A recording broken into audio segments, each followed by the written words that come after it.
Welcome everyone to Strait Science. Strait Science is a evening science seminar series put on by University of Alaska Fairbanks Northwest Campus here in Nome and University of Alaska Fairbanks Alaska Sea Grant right here. Both Northwest Campus and Alaska Sea Grant. We are public servants of the Bering Strait region.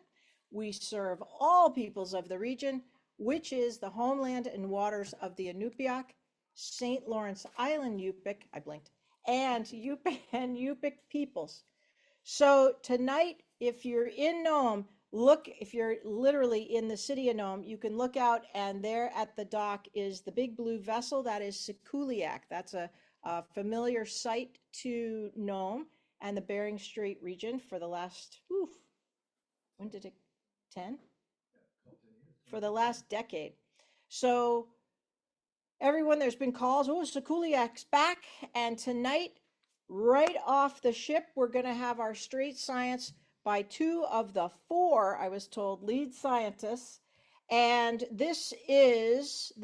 going to read it because there's so many different peoples involved and whatnot. So the cruise that SiKULIAQ just hosted is a consortium, which we will hear about, led by the NOAA Arctic Research Program. It includes, which we'll all hear about, the Distributed Biological Observatory, the DBO, that is with one of tonight's speakers, Jackie Grebmeier, no stranger to the region, no stranger to research at sea at all. And she is with the University of Maryland, but really kind of lives up here. Really, her second home is on a ship up here. Then there is the NOAA Ecosystems and Fisheries Oceanography Investigations, short called ECOFOSI, led by Phyllis Stabenow. The Arctic Marine Biodiversity Observing Network, AMBON, which is a familiar term to Katrin Eichen with UAF, College of Fisheries and Ocean Sciences. And I should mention that Phyllis Stabenow is with NOAA's Pacific Marine Environmental Laboratory. And leading us off tonight, and no stranger to Nome or the SiKULIAQ or to the surrounding communities of the Bering Strait region, is Seth Danielson. He is with University of Alaska Fairbanks, College of Fisheries and Ocean Sciences, and he does numerous research projects in and around the region. And we couldn't ask for a better lead start to the SiKULIAQ cruise. Take it away, Seth, and let us know what you guys found. We're all agog, seriously. Just to let you know that we're seeing your presenter view, not to throw a wrench in your presentation opening, Seth. Thanks. Let's do that. Does that work any better? Excellent. Great. Thanks for letting me know about that. Thanks, Rob. Yeah, recording is going. Thanks, Gay, for having us and putting up with us one more time here. Our pleasure. So this is going to be a bit of a tag team event. Jackie and I are both going to talk, but it's quite probable that a question could come up at some point in time, and more than half the science party that was on the cruise is here in the room tonight, and we'll just immediately push questions in the right direction as they might come up here. So yeah, this is what we call our Arctic Collaborative Ecosystem Cruise. Collaborative because there are the four projects that Gay mentioned at the beginning, but there are also other projects as well, like the HAB monitoring that Evie leads. There's a program from Great Britain that was part of our cruise remotely this year. They were on board last year. There's the Marine Mammal Passive Acoustics Recording Program from the NOAA National Marine Mammal Laboratory in Seattle. So there's a lot of groups that are contributing to all this. And our basic function here is to get a sense for how the ecosystem is doing, from the microbes to the larger plankton, to the zooplankton, the fishes, marine mammals, all the way up to the top of the ecosystem, and also understand what the physical and chemical environment is doing at the same time. You can hit the OK thing up there. Yeah, let's okay that, and I'm gonna do this as well. Let's hide our floating meeting controls. And you might want I to, don't need to, there you go. there, Thank you. just get rid of all that. To start out here, I should just thank our funding agencies. There are a lot of them that have contributed to this cruise in a variety of ways. NOAA is a major backer behind this effort, as well as the Office of Naval Research, ONR. They've provided 8 days of ship time to this cruise. UAF provided 4 days of ship time to the cruise. NOAA picked up the rest of it. We also have projects that are supported by the North Pacific Research Board, the Alaska Ocean Observing System, National Science Foundation, and NASA also supports us. So our cruise objectives here, as I mentioned, evaluate ecosystem status, biodiversity, and change at various time series stations. And we do that from time series stations at which the ship visits, because the measurements have been taken here year after year for many years in a row. And we also leave out instruments, oceanographic moorings, that record data throughout the entire year. So we're here on the ship in late summer. The oceanographic moorings are our eyes and ears throughout the entire year, including the winter, especially the winter when we don't have any other opportunity to get out and see what's going on in the system. So we're interested in very simple questions. What ecosystems are changing or are occurring in the northern Bering and Chukchi seas, and what conditions cause marine animal populations to vary? So to get at that, we have to understand what animals are out there, what their distributions are, and how they're doing. Here is the crew of all of us from the ship. Everybody, some looking a little bit more dazed and tired than others, as we're all trying to adjust back to a regular sleep schedule at this point. And sampling wrapped up last night at around 10:30 or 11, I think. So here's the general gist of where we went and some of what we did. Our track line leaves from Nome, and we headed south first to the southwest of St. Lawrence Island. Then we made our way north in a very windy fashion. Conducted some measurements in the northeast Chukchi Sea, near Utqiagvik, across Barrow Canyon, made our way along the continental slope for a ways, and then took a little bit more direct pathway back. So the stations that we occupied are shown in blue here in the middle. We stopped at 93 different sites and lowered our CTD, our conductivity temperature depth instrument, into the water. And this instrument has a number of electronic sensors on board it. So we lower it down from the surface of the sea right down to about 4 or 5 meters above the sea floor. And it's making measurements of temperature and conductivity and salinity and chlorophyll A fluorescence, dissolved oxygen, water clarity. And then on the way back up, we stop the CTD at predetermined levels, or if there's something interesting, we might stop it there as well, and close bottles. There are 24 12-liter bottles on the CTD rosette. We capture the seawater at the depth of interest, and we bring it back on board deck. And then everybody who's involved in water analysis, from nutrients to chlorophyll to environmental DNA, can take water out of the bottles and take them back to their lab station. So one of the projects involved here is called the Distributed Biological Observatory, the DBO. And the DBO has 5 focal clusters of stations from the northern Bering to the northeast Chukchi Sea. We call these stations here southwest of St. Lawrence Island DBO1. In Chirikov Basin is area DBO2. Southwest of Point Hope is DBO3. The northeast Chukchi has DBO4 that extends offshore of Wainwright, maybe 50 miles offshore of Wainwright, to up sort of near Tahana Shoal. That's DBO4. DBO5 crosses Barrow Canyon, and then there's one ecofoci section that extends from Icy Cape 150 or 200 miles offshore.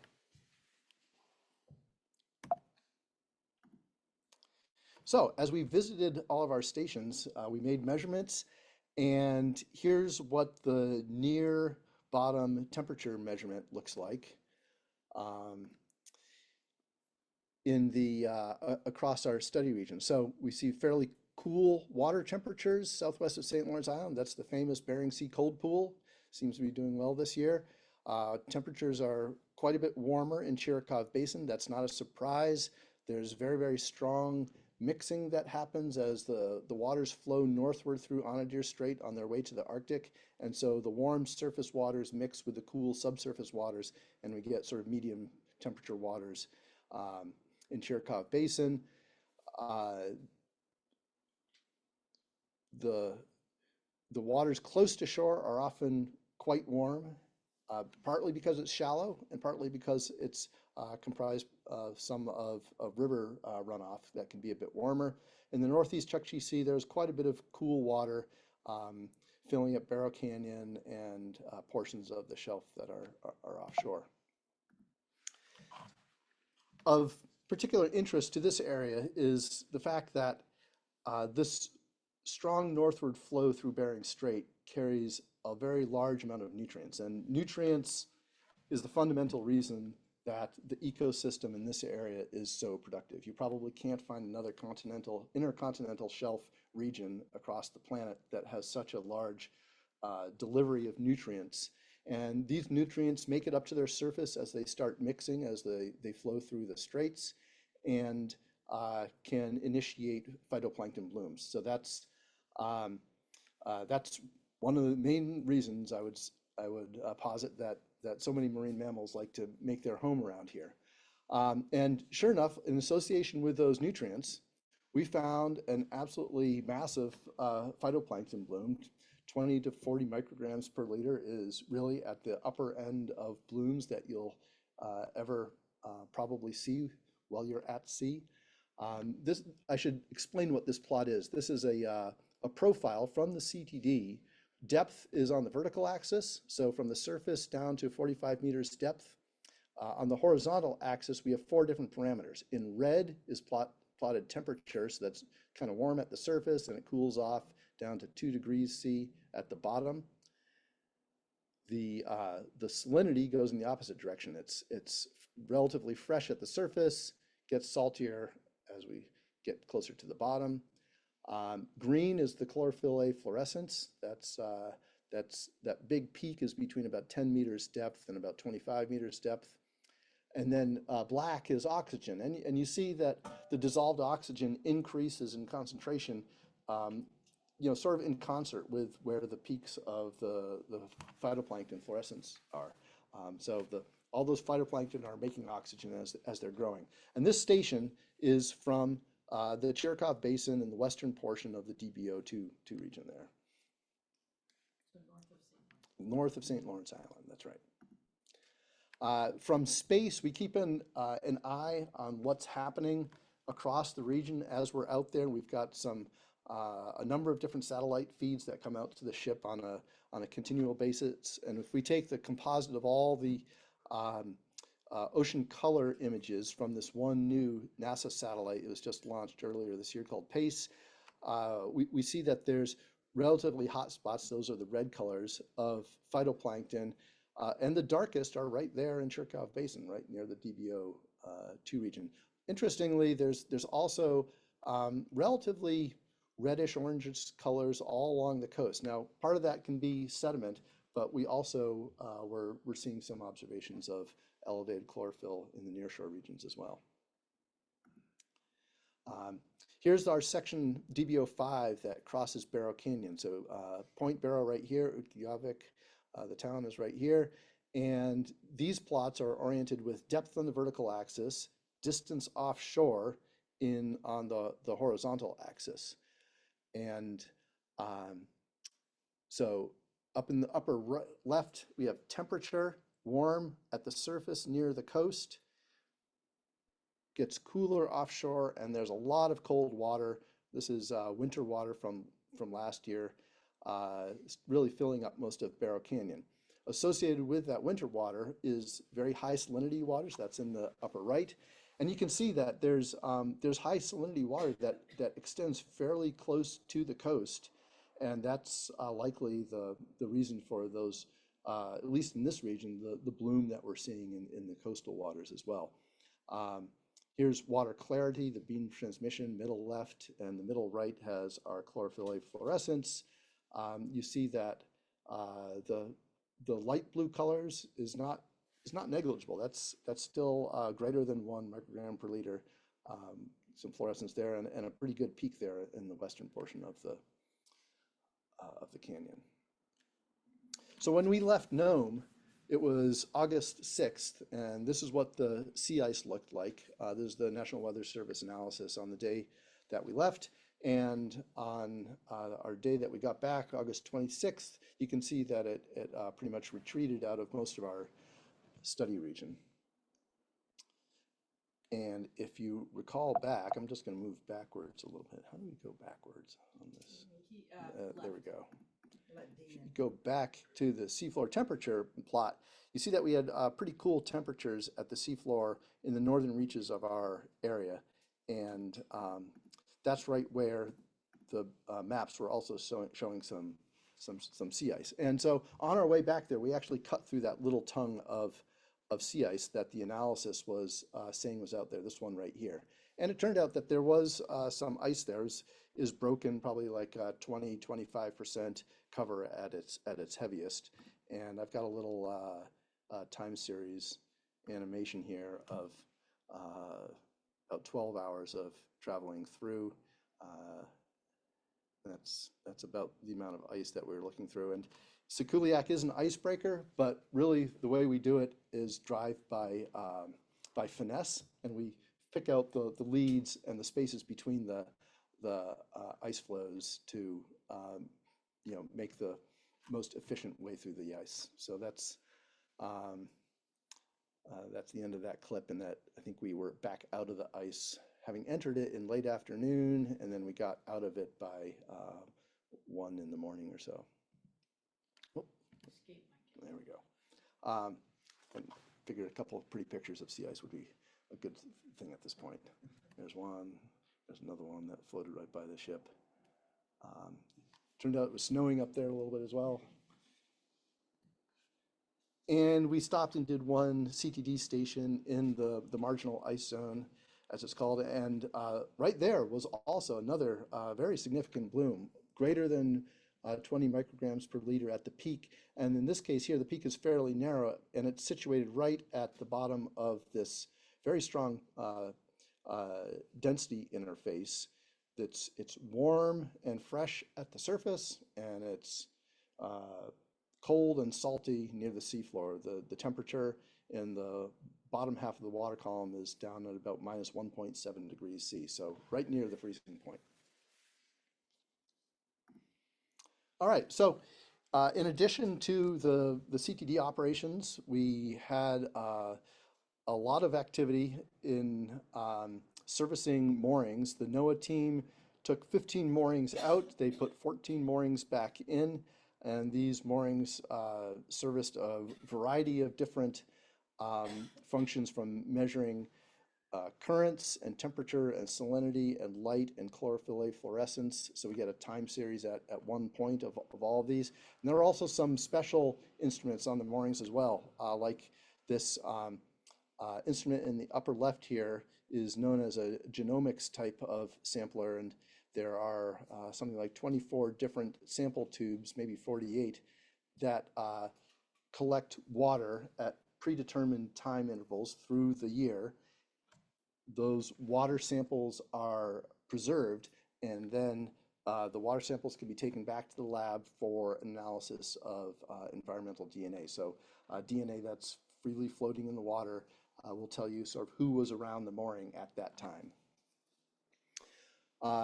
Before we got to do any mooring work, we deployed a glider. This is an undersea autonomous vehicle that's piloted from Seattle, and it was set out in the northern Bering Sea south of St. Lawrence Island and has been swimming by itself for the last 3 weeks and will be picked up later in September.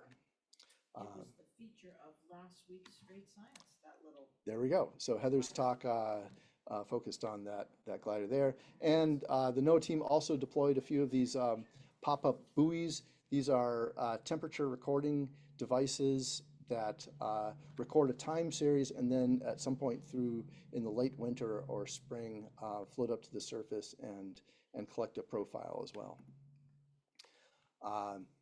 In addition to the ecofoci mooring team, there's also a team collecting water samples. This was Caitlin and Robert primarily, with nutrients, dissolved oxygen, discrete chlorophyll samples so that the electronic sensor on the CTD instrument can be calibrated. Absorption, this is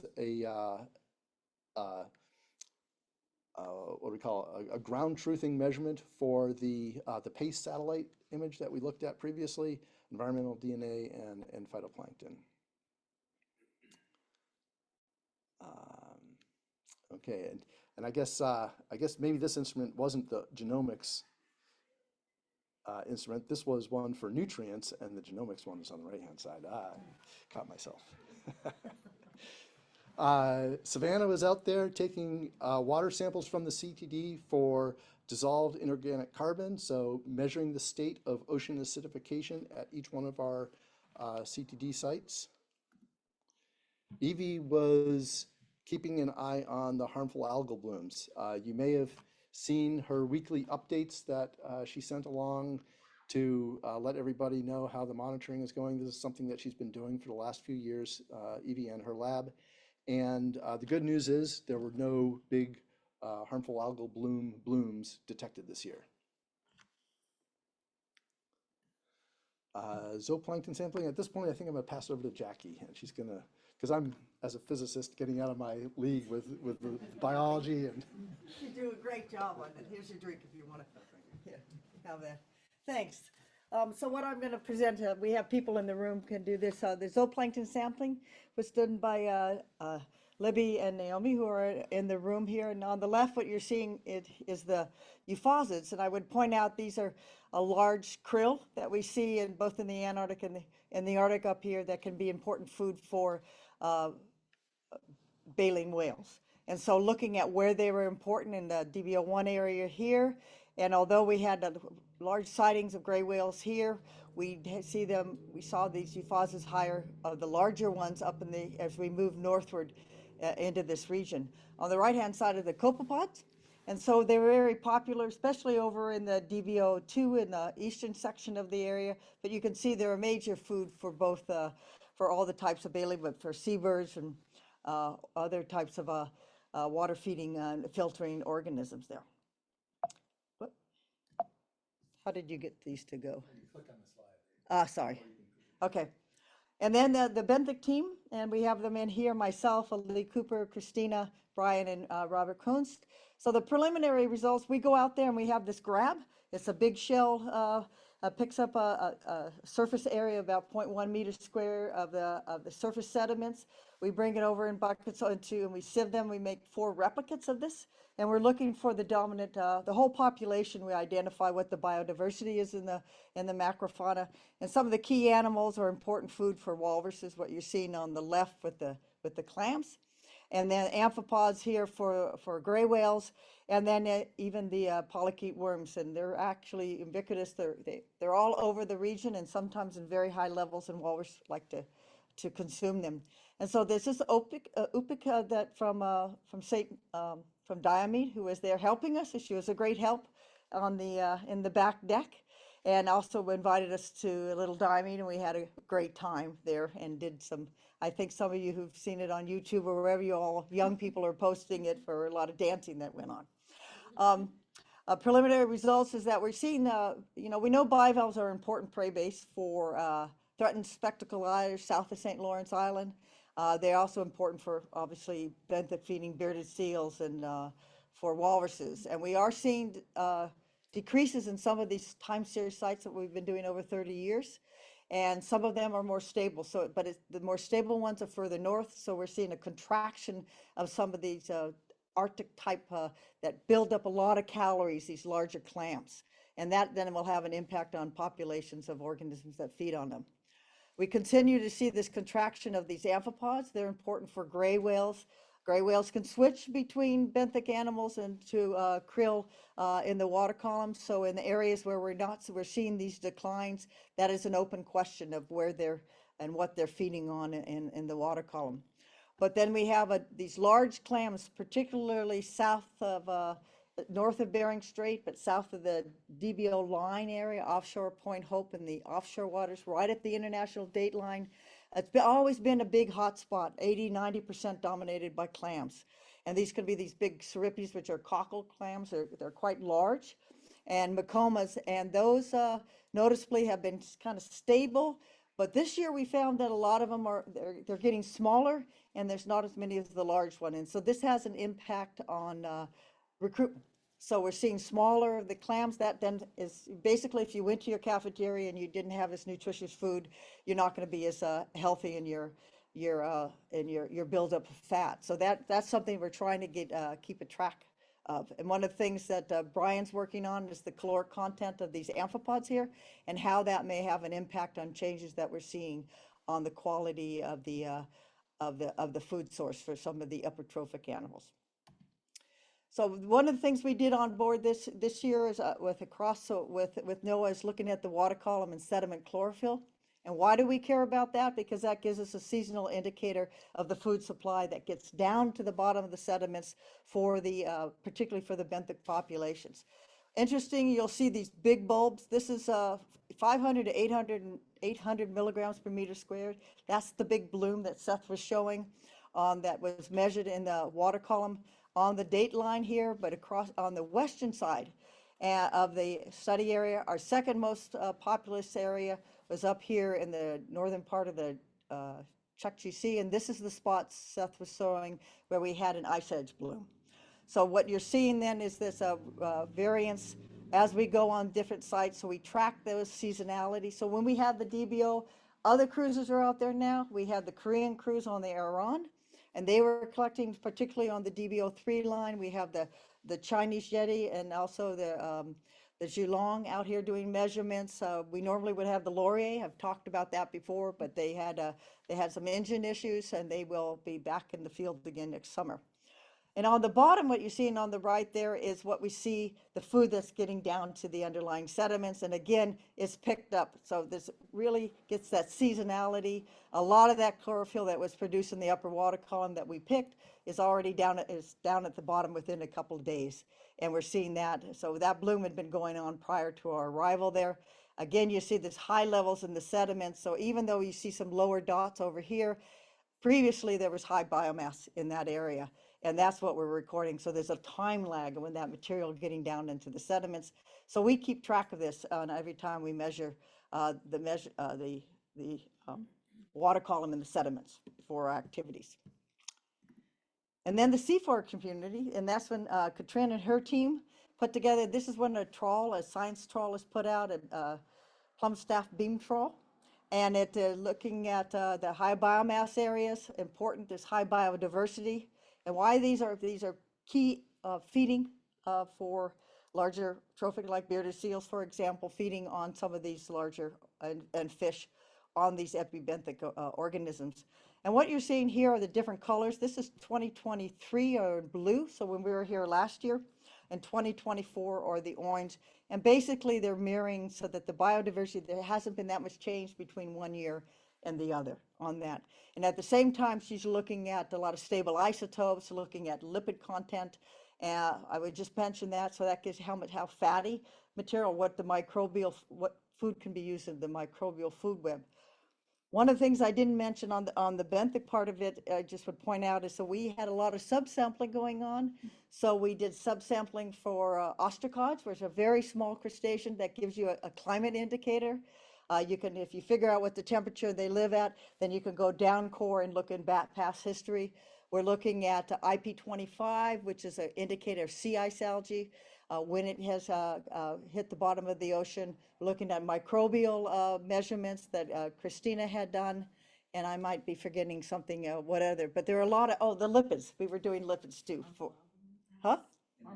And harmful algal blooms. Yes, yeah, I miss all these things. Yeah, so the harmful algal blooms, we provide that for Evie and Kathy Lefebvre and Noah. So we collect, Brian, we collect them. Brian did all the sorting on it, particularly suspension feeders. So we're looking not only at, filtering particular clams, but sea anemones now, anything that would concentrate harmful algal blooms into their body parts, which then are consumed and can be moved through the food web. So there are quite a bit of measurements that are done from one collection.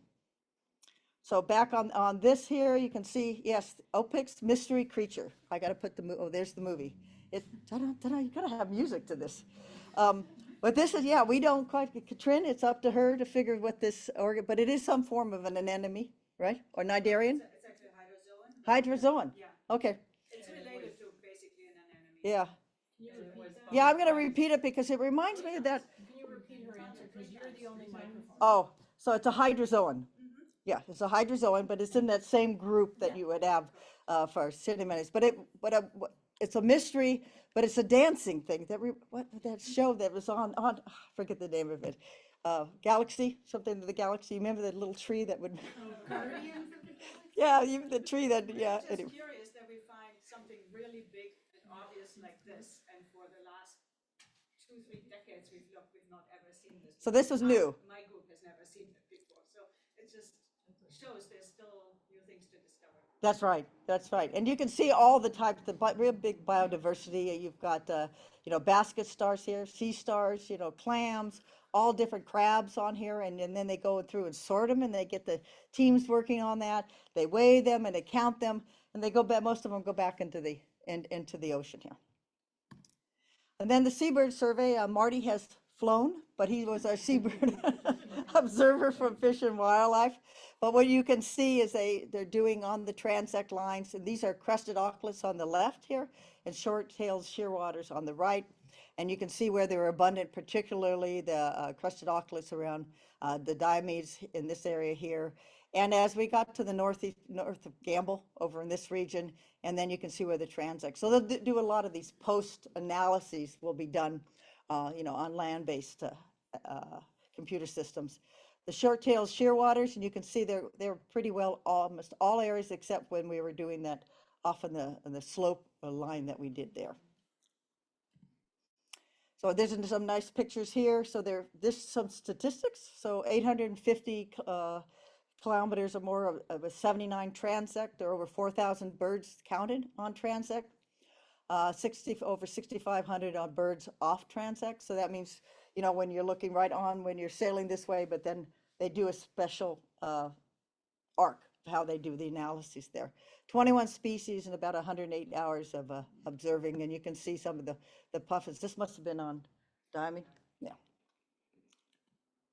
And then the marine mammals, Sue Moore is here in the audience, about 180 hours of observations. This is the big hit. We did get into the ice. We saw 2 sets, a mother and 2 twins, twice within about an hour on the available ice. They made the day, made everybody's morale really high. 8 species that we're seeing: gray whales, humpback whales, minke whales, fin whales, spotted, bearded walrus, and polar bear.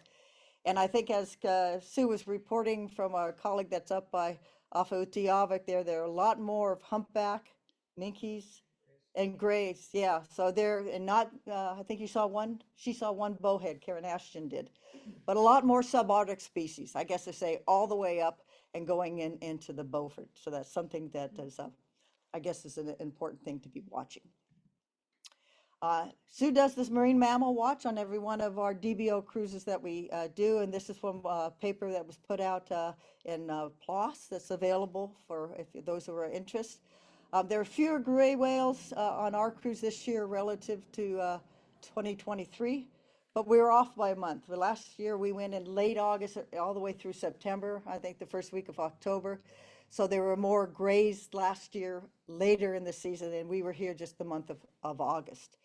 Most of the grays whales were found right in this area, DBO3, and that's our line from Point Hope to the date line here, but also as we were coming down in the stations in this direction here. Many humpback whales, and so these are the water column feeders, and they're unlike the gray whales are both water column and sediment amphipod, but previously unreported along the dateline at the sighting that was found here. 2 polar bear families, I already mentioned that, in the marginalized zone, and few walrus. So we saw more walrus, I think, in 2023 in the water, or what do you think? We didn't really see ice last year. Yeah, so, right. you know, what I was saying there is I was expecting more walruses on the ice. Right, because we were out in the ice. Yeah, so the point was that we didn't see walruses to any level. I think we saw a few. But in the past, we've seen, if the ice was there, then we would see a lot of the haul out of walrus at the ice. So the recordings are, we have this being done by Dana Wright and Catherine Burchak of NOAA here. And what it is there are these acoustic recorders that go on into the water. So they're recording year long.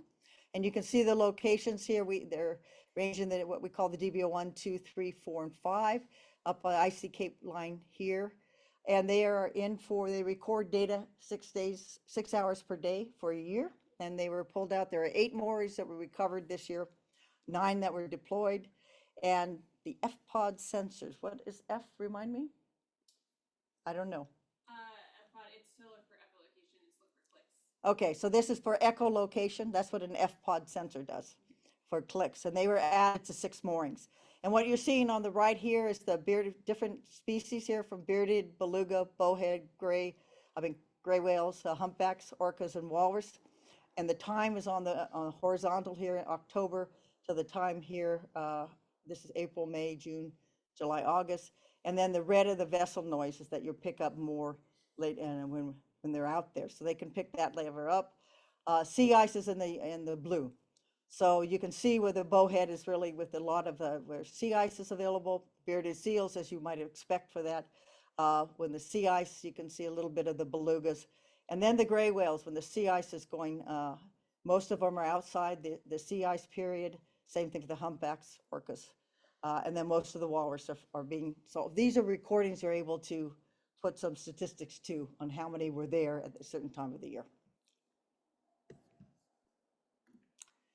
And then the eDNA, and Seth mentioned this also. So Katrin had the lead on this through the Ambon program, and Robert Kunst, who split his efforts between running eDNA and then helping us on the back deck. These whole purpose is to monitor biodiversity of marine organisms. And this is, as Seth was mentioning, that because when an animal goes past a fish, be it a fish or a marine mammal, is losing skin and scales, it goes into the water column of DNA, and is able to pick that up so they can look at the genetics of the eDNA and figure out who they are associated with, and then get an idea when they pass. And so this whole, Seth was showing that one of the instruments was actually a moored array. So you're getting a time series over the year, and then they're looking at the eDNA in that. And then you can start getting an indication of when animals are coming in and when they're leaving. But eDNA only stays around for a couple of days. So, but it is a technique now that is being incorporated into the moorings. So there are 125 water samples that were processed in all our study areas here through the Niskin bottles, and Seth showed this here coming off what is called the CTD here, and these are all these bottles. The instrument comes back in, then everybody goes around and collects as much water as they can for different measurements. They were measured at 10, 30, and at the seafloor.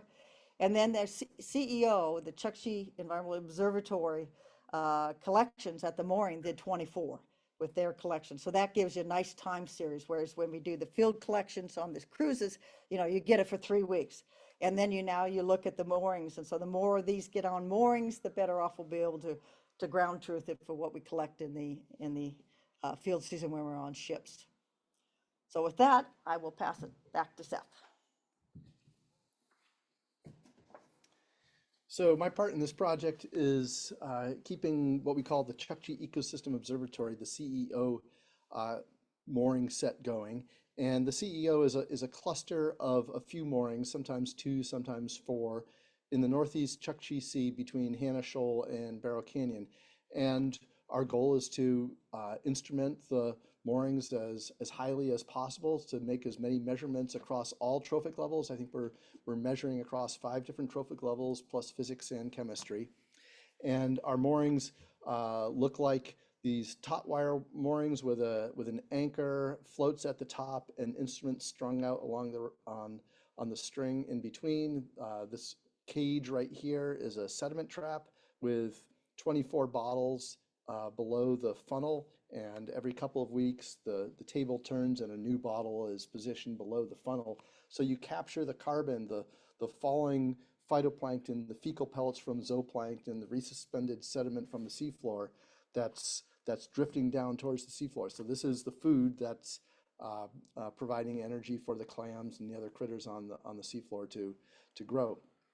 So last year we deployed a tripod, and that's in the photograph on the lower left-hand side there. And this was an attempt to make some new measurements that we hadn't done previously, and that's by the addition of a camera. This is in partnership with Katrin's group, a time-lapse camera that could take a time series of photographs. So this camera took a photograph every half hour from about October to June, and we got back sort of our first look year-round at the seafloor in the high Arctic here.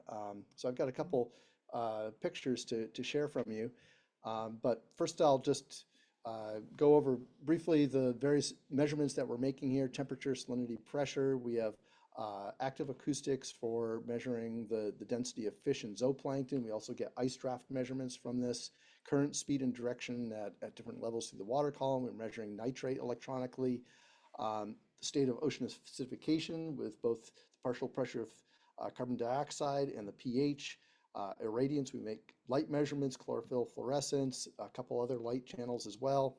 And we also have a passive acoustic recorder for underwater noises, ship noises, marine mammal noises, the noise of bubbles from breaking waves, anything that might be making noise in the area.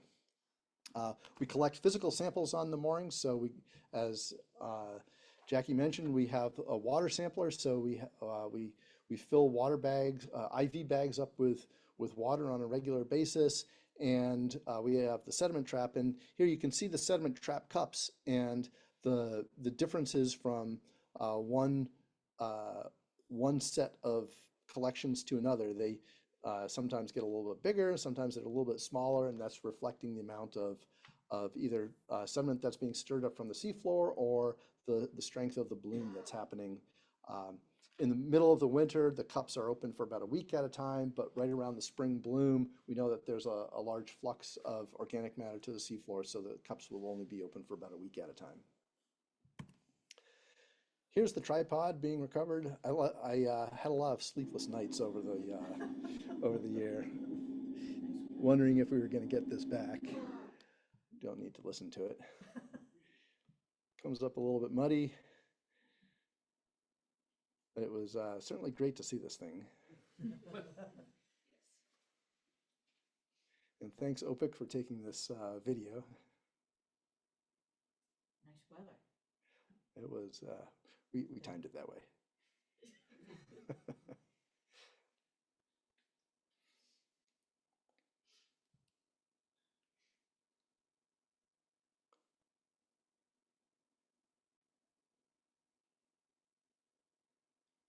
So we're going to take a look at all this and see if we need to make any adjustments for next year and put it back in, try to do it again.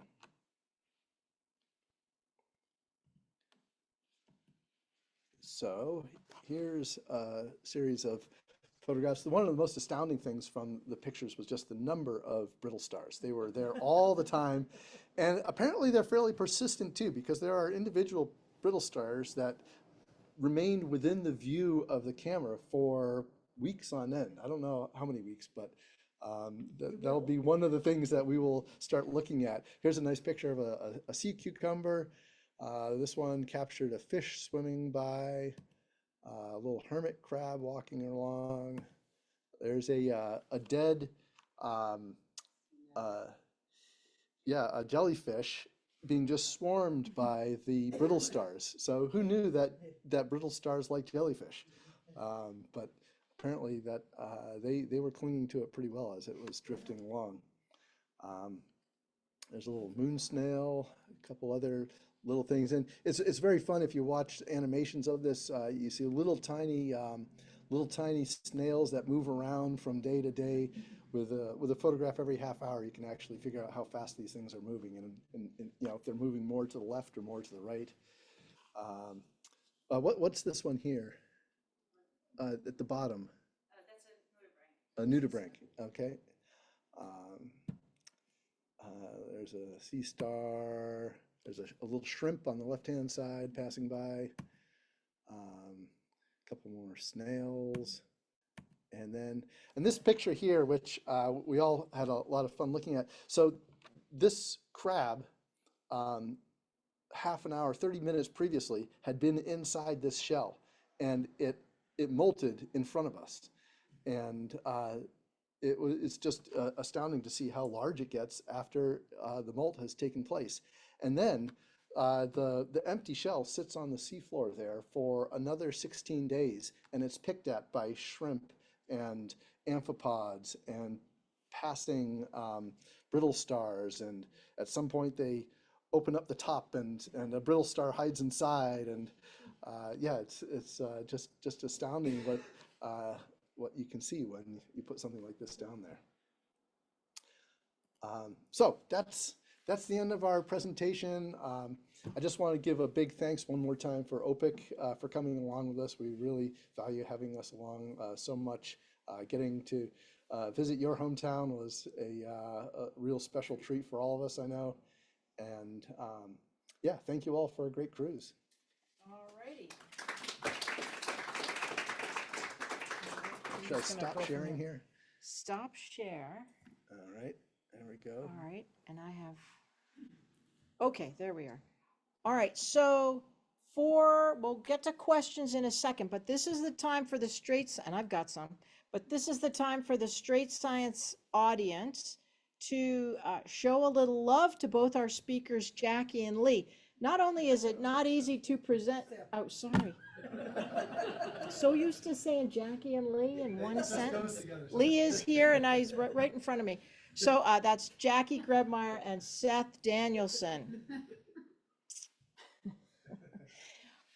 And not only while you're thinking of your questions, throw a little love in the chat, because not only is it not easy to be a Strait Science or a public speaker of any kind, they have been sleep deprived. They've been going 24/7 on this ship, and they arrived into Nome at a little after 9 o'clock this morning, and they've had to unload, pack up, you know, zip around, and just to see that they've able to get through this and present other people's data and understand what's going on, really a testament to making sure that all of us are getting an update as soon as possible on what they did. And I'm sure we'll see them back with some of these bigger results.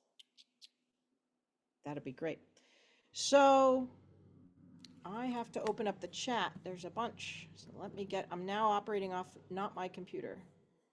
And there is somebody trying to come in from Australia.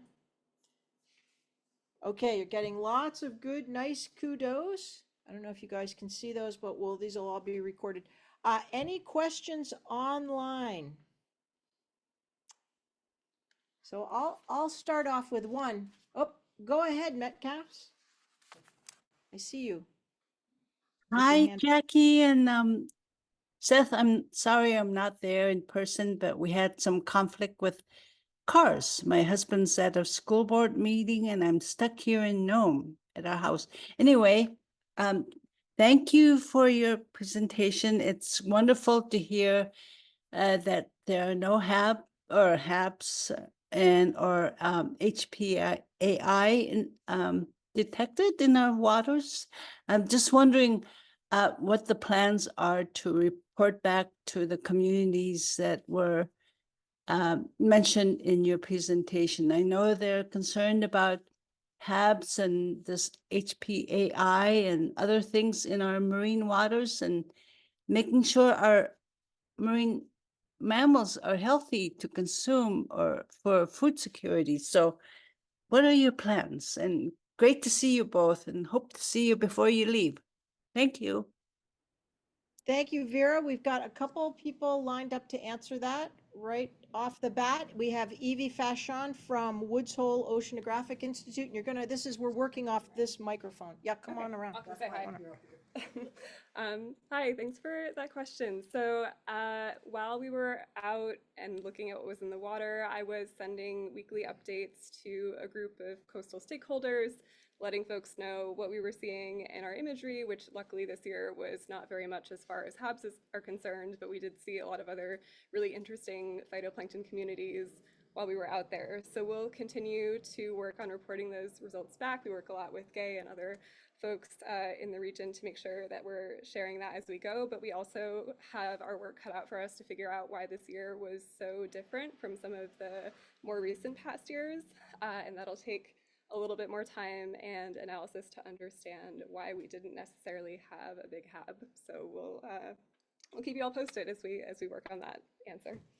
Jackie, do you want to say something? Yeah, I'll just add to there. Is this Vera? Yeah. Yeah, that, we collected dominant animals for Kathy Lefebvre and also for, that will be analyzed. And I think that could be reported back when the data sets come. Also sediments that went to Evie for looking at potential cysts, and that I'm sure will come back in a presentation here. Yeah, that takes a little longer. That takes, it just takes, how it takes. We can get the real time with this flow through system on the ship, but actually the measurements in the lab will take some months. Thank you. All right, and so as far as methods of communicating, I know that we have Gnome Nugget right here in the room tonight, so this will be like the preliminary, what they just did and they came back from doing. And then we would anticipate, at least, I'm hoping we'll at least get more Strait Sciences, and we've got our regional media here. And I'm not sure if there's any other formal plans for the different, because you have so many different research projects by different people, some of which may not have even been on the ship, or is Right. everybody, yeah. Right. So anyway, that is a really good question, and hope that gives you some of an answer. All right, Doug, I see your hand is up. Go for it. Yeah, nice presentation. Thanks for sharing all that info. I have a copepod question.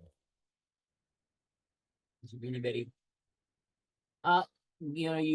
I'm just curious. I know copepods are important for the early marine segment of salmon's life history, but I think in some years copepods tend to have a little higher lipid composition than content than they do in other years. And maybe it's a little premature, but do you have any information on what the lipid content was of the copepods this year? Are there big ones or little ones? So here we go. The copepod woman is coming up, Libby Lagerwell with NOAA's Ecofoci, and so she's going to answer. And the lipid content, I think the question is for the rest of us is how fatty are the copepods? Like how fat-filled are they? We want the birds and all the animals that strain krills like bowhead and whatnot, minke whales. We want them to have fatty copepods and krills. Yeah, hello, I'm Libby Lagerwell. Thank you for that question. Very, very good question. And yeah, that is forefront in our minds as well. Not only are we interested in what species are there and how many and where, but yeah, how fatty are there? So at each station that you saw on those maps, we collected a sample of copepods and also a sample of euphausids that we froze, and we shipped them back to Seattle today. And they'll be analyzed exactly for that, for how much lipid, and even they can also even look at what kind of lipid, and that tells us a little bit about where the copepod's food is coming from. So it's a great question, and yeah, we'll be looking at that and reporting back as soon as we can. All right. Any other question there, Doug? Nope, that's it. Thank you. All right. I don't see anyone else with their hand up.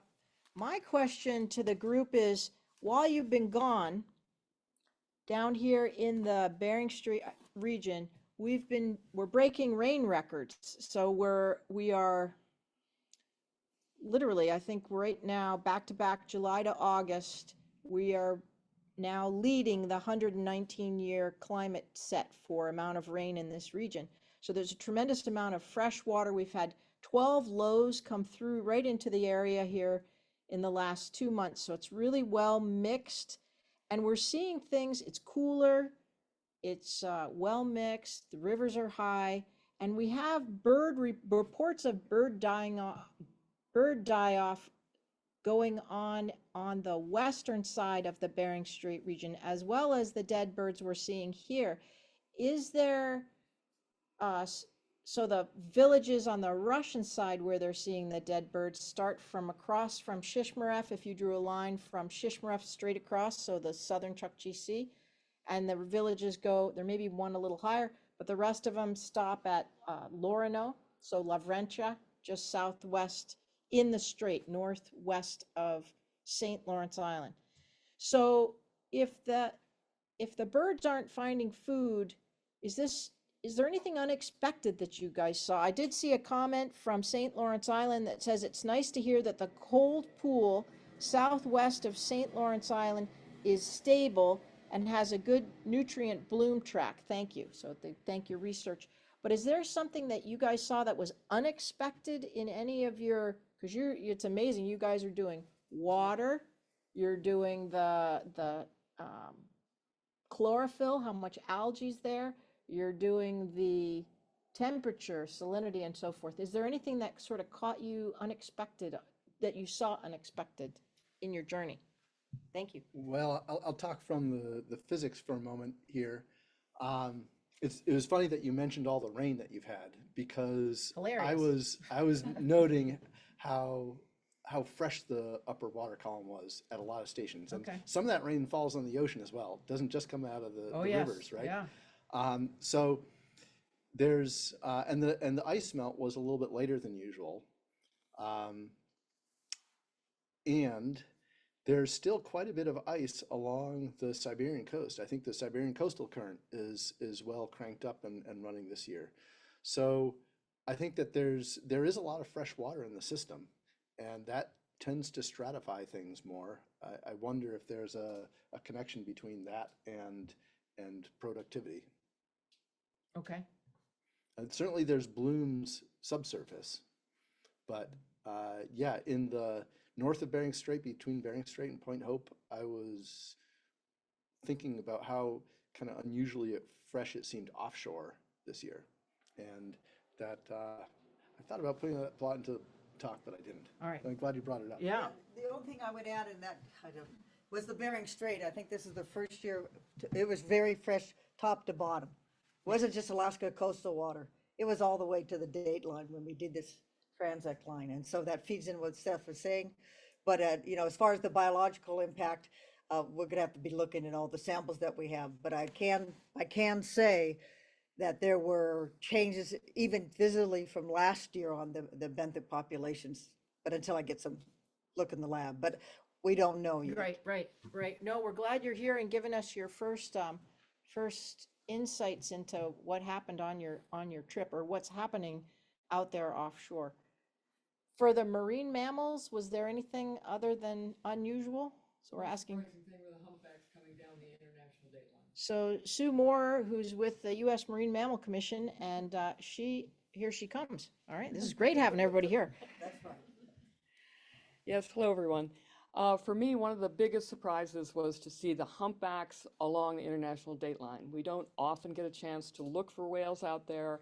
And then hearing from Kate Stafford further north that she's got dozens of humpbacks in what is considered a krill trap for bowheads, it tells both of us that these guys are moving in. Yep, north of Utqiagvik. So that was a surprise. The small numbers of gray whales that I saw in the Chirikov Basin is a continuation of fewer gray whales being found there over the last decade or so. Most of the gray whales I saw were in the southern Chukchi Sea. I think they're eating both, still some on amphipods, but I think a lot of what they're feeding on is krill coming in, advected through Bering Strait. All right. Yeah, thank you. Thank you. That's great to hear right off the bat. Hello. You hear me, Gay? Yeah, go ahead. Hi, Edwin. Yeah, this is the question on seals. There was a post not too long ago, right after that big earthquake happened. Somebody posted a bunch of dead seals, and we were wondering, what what may have come to cause from that, and I was wondering if that may be like bird flu related, or you know, they didn't seem to have any wound, you know, but they had blood faces on them. So Anybody get any photos? it was posted, but we couldn't figure out what location in Russia that came from, that picture. Ah, So, but it Right. was shared from Gamble residents. But other than that, we've been getting healthy looking seals. They've been posting, and it seems that our fish population, they came up upriver this summer. So we've had a pretty cooler summer compared to the last 10 years, you know. So cloudy, and so it's kind of helped up with keeping the lake maybe cool and bringing up fish upriver, because they caught a little bit of fish up there. So that's good to hear. Yep. So for the audience, Edwin's talking about the area, St. Lawrence Island, and he's specifically in Savunga. So thank you, Edwin. Good to hear your voice. Yep, thank you. And for the avian influenza, know that we are sending birds right now getting tested for avian influenza and harmful algal bloom materials. So the birds were emaciated. That's the one common thing. We've seen dozens and dozens and dozens along the Nome waterfront here, from Safety Sound down to, you can't get past the Penny River right now all summer. So that area, as well as at Punnock Island on St. Lawrence Island starting in late July. So with that, thanks again, Edwin. And Doug, go ahead. Yeah, I'm gonna take you back to that freshwater lens point. I'm curious to what degree that freshwater lens might play into productivity. I know, thinking back to their graphs, they didn't see an algal bloom within that freshwater lens, but I'm wondering how common that might happen, and just how the freshwater lens might play into productivity. Yeah, that's a good question. So, strong stratification that's associated with a freshwater lens like that will inhibit the transfer of nutrients up to the surface where there's the most amount of light. But on these shelves, with clear water, you can get sufficient light for productivity almost down to the bottom in most places. So generally, I would say that if there's nutrients available, the stratification probably won't impact the productivity too much, because there's an option for getting light down deep enough. If there's a bloom, a strong bloom in the water, then certainly nutrients are being utilized, and that will shade the waters down lower. But we often see a progression of a bloom where the nutrients are used up in the very surface first, and the water column stratifies, and then the bloom exists there at the stratification interface and slowly works its way down in the water column as the nutrients up higher get used up, I guess.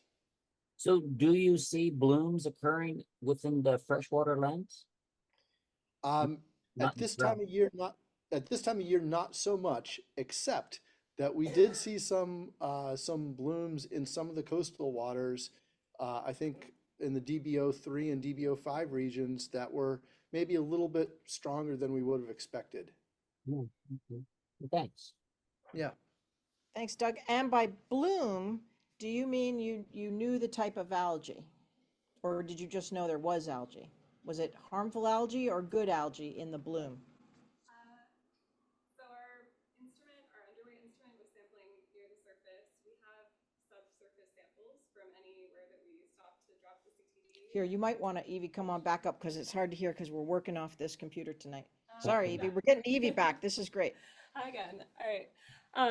So the underweight instrument that we had looking for harmful algae in real time was sampling near surface waters. It wasn't getting that deeper subsurface bloom that we were seeing in the CTD casts. but I was collecting water samples from those casts and preserving them. We'll look at those back in the lab. As I was able, I checked out some of them on the microscope as we were traveling along, and I didn't see anything that concerned me, but I also wasn't able to look absolutely everywhere like we are able to with the surface instrument. So we'll follow up with those subsurface results when we have those analyzed. But from what I saw, it was diatoms, really rich diatom communities, so not the harmful algae that we study. Yeah, thanks. Because sometimes now we're so unfamiliar with this topic and having to learn it, we only think of harmful algal blooms when we hear the word bloom, right? Because we had the biggest one in the country. But there's good algal blooms. So that's the word bloom shouldn't be a trigger to knock your socks off, although it kind of is for me. But that's why I was like, oh, I hope that's good algae. Thank you very much, Evie. All right. With that, no more questions at this end. How about everyone out there? Metcalfs, go ahead. Yeah, just a comment. I know Sue mentioned that she didn't, there wasn't many walruses sighted, but they're starting to haul out for your information at Point Lay in thousands. So August is here, and just a notice out to mariners and aviation folks that it's happening.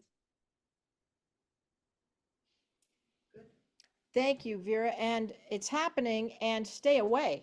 The aircraft flying is a very big disturbance to walruses, and if they're getting the thousands and thousands, it can be devastating. They can have stampede events. So if you're in a boat or you're flying a plane, stay away from the Point Lay haul out, sounds like. Is that right? Stay away Yes. from the Yes, haul out. yes. Yeah, just stay away.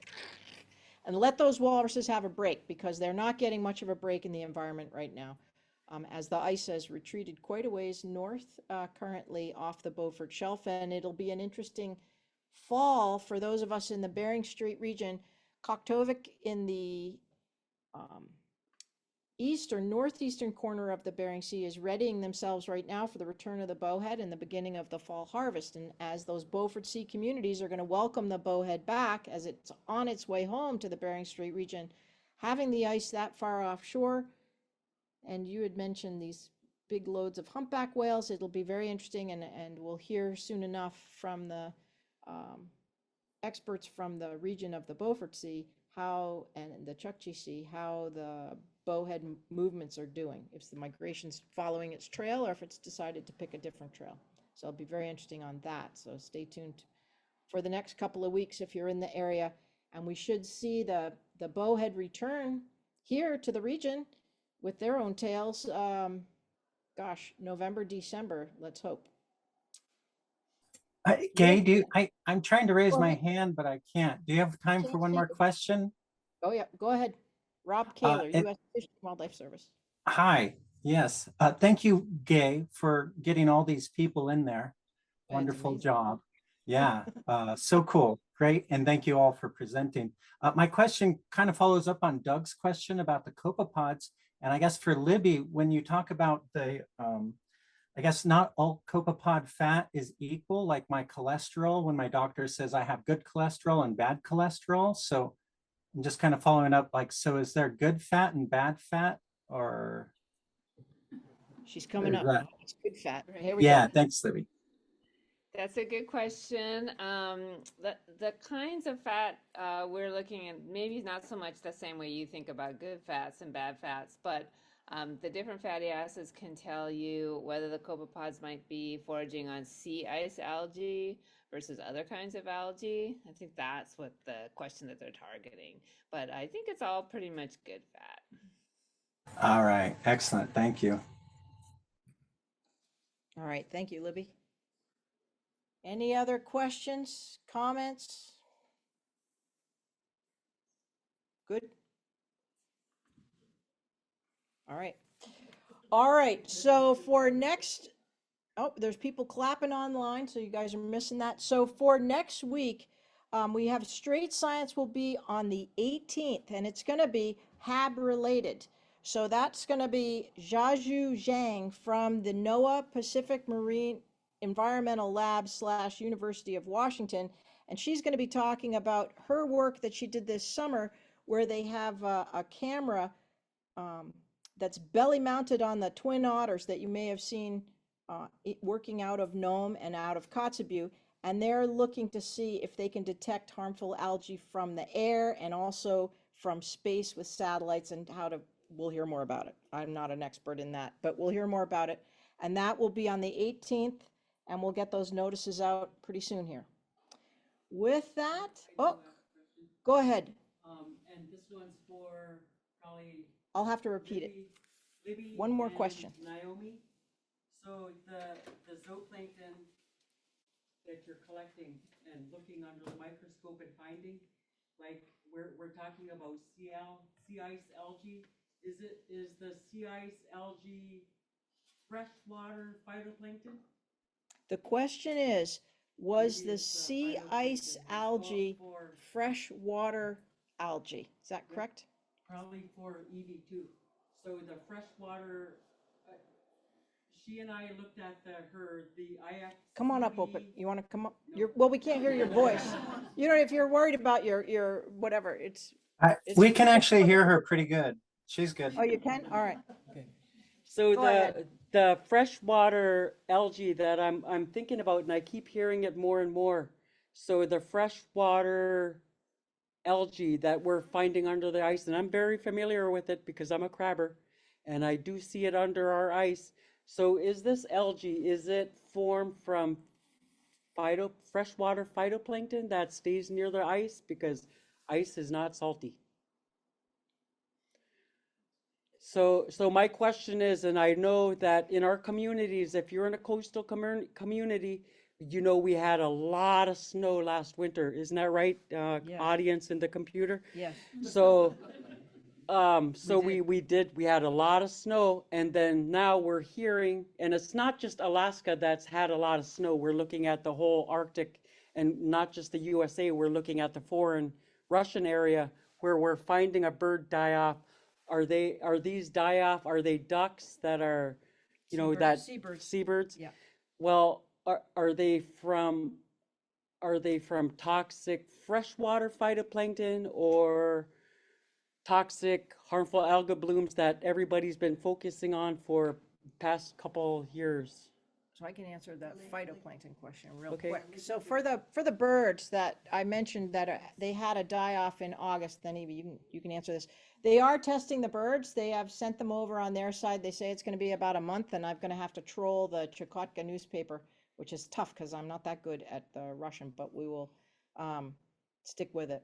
And so for that, they are not seeing the temperatures that we've been seeing here and on the ship are not sort of conducive, I don't think. And then the amount of stormy weather we've had and all that lowered salinity, I think it's for the kinds of algae we don't want to see, it's been sort of good news. But I'm not a pro at this, and we have one in there. We have a doctor in the house, almost doctor in the house.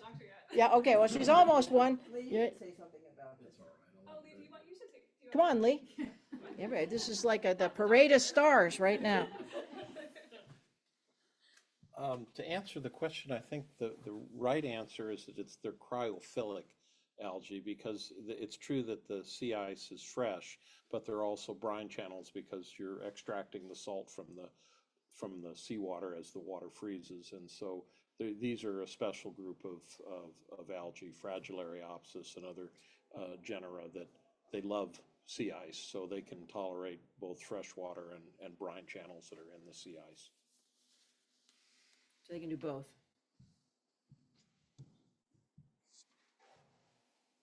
Any other questions?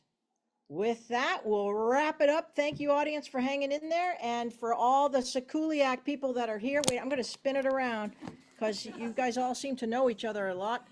And here they are, right there. And even Seth.